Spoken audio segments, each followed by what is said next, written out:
My daughter's garage here. Not that you guys need another video on major oil leaks on a B8.5 S4, S5. But if you have a 3-liter T supercharged, because T supercharged? If you have a real bad oil leak on the back, I found numerous videos, but not specifically.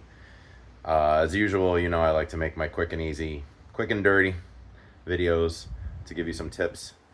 To swap out this gasket. So the gasket, I thought I was doing the mech unit, I was working on things, whatever, and every time I'd go under there, it was like new, fresh oil coming out, even with no engine on or anything. So I was thinking, oh my goodness, rear main seal, but rear main seals, they don't go bad at 100,000 miles. They just usually don't, you know? So I started researching, boom, oil filter gasket housing, which I had done in the past on a 2-liter turbo, I think, once or twice. When it goes flat and it starts letting the oil past it, good lord, that thing leaves puddles. So I took a look with a flashlight because it's a little limited to see behind the motor. Behind the engine is where the oil filter housing is. And sure enough, super wet, and that's exactly where it's coming from. Ha! $3 part.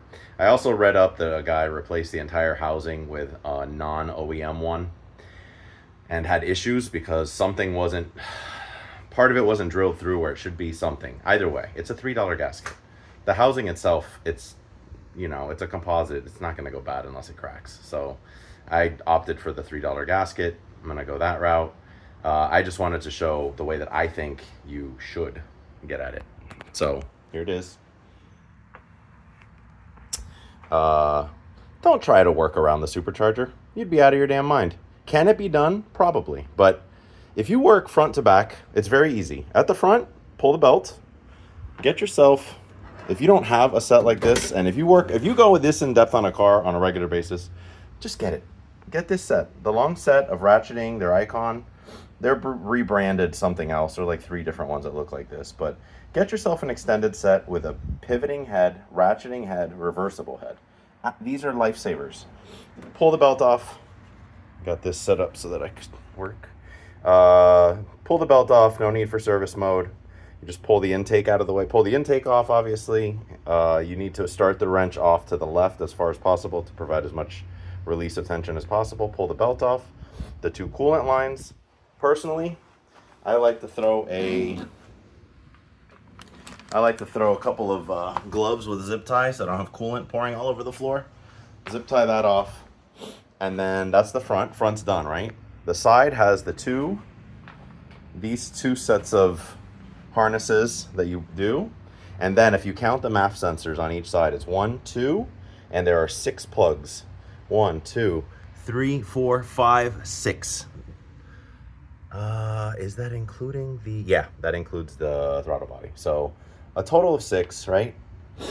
6 plugs plus the 2 MAF, so 8 plugs. That takes care of the sides. The front and the sides are now done. On the back, personally, a long time ago, I did a paint pen, a little pink dot, whatever, just so that you can't screw this up. For the most part, the vacuum lines all go where they belong, right? 2 on top, and then the 2 other ones.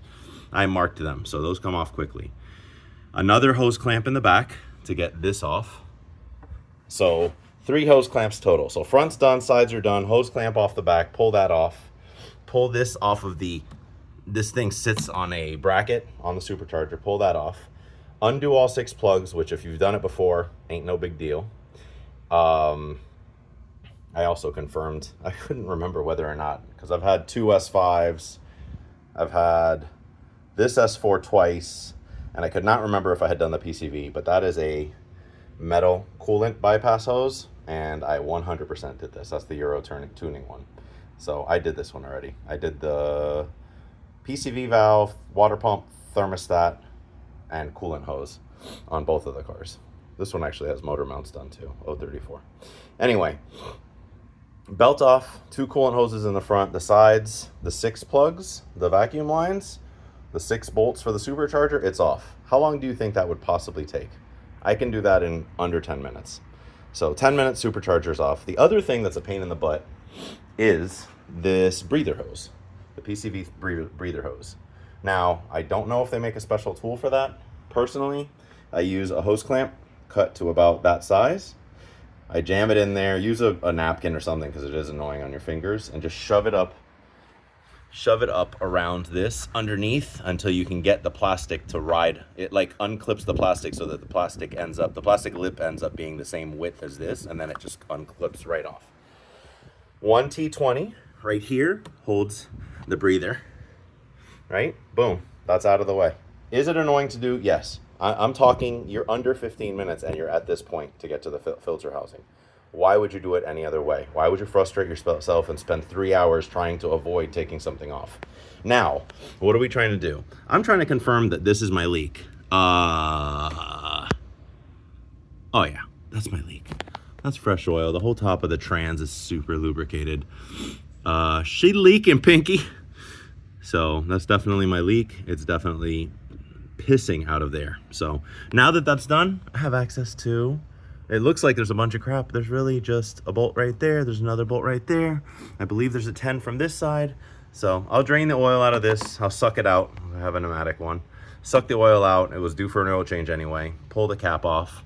I should be able to, I believe I can move it back from the block just enough from what I read or from what I watched on a different video to just sneak the O-ring out. If not, I believe you have to mess with that back harness, unclip something so that you have clearance to remove it entirely. But I mean, I don't really need to. I honestly don't really need to. I just need to sneak the gasket in there. So that's it. Do it that way. Take the charger off. Supercharger's no big deal.